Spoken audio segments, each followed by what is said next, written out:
इथे महाराष्ट्रावरती तुम्ही बोलत असता की बिहारांच्या विरोधात आणि उत्तर प्रदेशांच्या विरोधात. अहो गुजरातमध्ये आता दोनदा झालं, दोनदा मी त्याशी म्हटलं ना, दोनदा बिहारांना हाकलून दिले. पहिल्या वेळेला 20,000 लोकांना हाकलून दिले. अहो गुजरातमध्ये आता दोनदा झालं, इथे महाराष्ट्रावरती तुम्ही बोलत असता की बिहारांच्या विरोधात आणि उत्तर प्रदेशांच्या विरोधात. अहो गुजरातमध्ये आता दोनदा झालं, दोनदा मी त्याशी म्हटलं ना, दोनदा बिहारांना हाकलून दिले.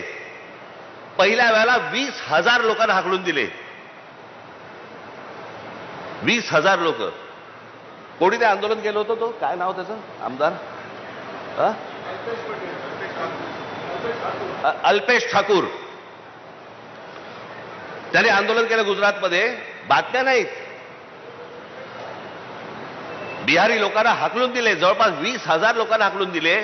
त्या अल्पेश ठाकूरला नंतर भारतीय जनता पक्षामध्ये घेतलं गेलं आणि त्याच्यानंतर त्या अल्पेश ठाकूरला गुजरातमध्ये त्याला आमदार केलं गेलं. म्हणजे 20,000 बिहारांना हाकलून देणाऱ्या माणसाला गुजरातमध्ये जर समजा सत्कार होतो, जेव्हा राज ठाकरे बोलतो तो संकुचित देशद्रोही कसा असतो? आत्ता पण परत बिहारांना हाकलून दिले. म्हणजे आपापली राज्य कशी व्यवस्थित ठेवतात बघा, आणि आमच्या राज्यामध्येच फक्त हे गोंधळ घालायला येत आहेत की तुम्ही हिंदी शिकली पाहिजे, बाहेरच्या राज्यातल्या लोकांना घेतलं पाहिजे. या सगळ्या गोष्टी आत्ता सुरू आहेत.